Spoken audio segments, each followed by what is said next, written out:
Je vais vous analyser la deuxième vidéo de handball. Pour cela, je vais utiliser deux acronymes qui sont CIS et POTI. Donc cet exposé s'appuie sur des images d'élèves prises en plan large et utilisées à des fins de formation. Seule la motricité de l'élève ne sera analysée et aucun jugement ne sera porté sur la personne. Donc on va commencer par la première lettre de l'acronyme CIS, qui est la lettre S, qui correspond au score. Donc on remarque dans cette vidéo qu'il y a un but de chaque côté. On va passer ensuite à la deuxième lettre I, intention. On observe un projet collectif des deux côtés, plusieurs pas effectués avant le tir. Chez les oranges, le ballon est la source informationnelle dominante. Les non-porteurs de balles vont vers les porteurs de balles et non vers le but. Tandis que chez les violets, les non-porteurs de balles vont plutôt vers le but pour se rapprocher de la cible en attendant le ballon. Ensuite, on passe à la lettre C, qui est la circulation de la balle et des joueurs. Donc pour les deux équipes, les non-porteurs de balle, ils sont souvent à l'arrêt, où ils marchent pour se démarquer. Ils entourent le porteur de balle chez les oranges sans appeler la balle, sans appel de balle. Et alors que chez les violets, ils sont plus écartés du porteur de balle, mais marchent également et sans appeler la balle. Ensuite, on passe à la lettre E, qui correspond à espace de jeu effectif. Donc on remarque que c'est un genre grappe pour les oranges avec un espace de jeu réduit, alors que chez les violets, ils occupent mieux l'espace du terrain et sont plus écartés. On passe au deuxième acronyme POTI, avec la lettre P qui correspond à la prise d'information. Donc la prise d'information est majoritairement sur la balle. Les non-porteurs de balle regardent le porteur de balle en étant orientés complètement vers lui. Uniquement le porteur de balle regarde le but. Chez les oranges, pour la deuxième passe, le porteur de balle ne prend pas l'information sur le défenseur.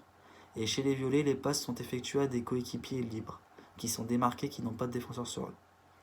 Donc ensuite, avec la lettre O qui correspond à organisation motrice du porteur et non porteur de balle. Donc pour les deux équipes, on a une organisation motrice en bloc, aucune dissociation segmentaire entre la tête du tronc, entre le tronc et les jambes. Il y a une dissociation uniquement entre les troncs et les bras qui s'explique avec la passe et les tirs effectués. Donc le non-porteur de balle a des appuis et le tronc dirigé vers le porteur de balle. Quant à lui, le porteur du balle a les appuis dirigés vers le but. Ce porteur de balle est majoritairement la tête relevée et il regarde le jeu pour pouvoir décider soit il tire, soit il dribble ou soit il fait la passe. Il est en triple menace. Donc ensuite, avec la lettre T qui correspond au trajet, c'est-à-dire au trajectoire déplacement des joueurs de la balle. Donc pour les deux équipes, peu de déplacement, uniquement chez les oranges, tentative de passe et qui peuvent conclure par le but, pour atteindre le but. Les porteurs de balle sont légèrement en retrait par rapport aux non-porteurs de balle, qui sont eux proches du but mais assez proches du porteur de balle.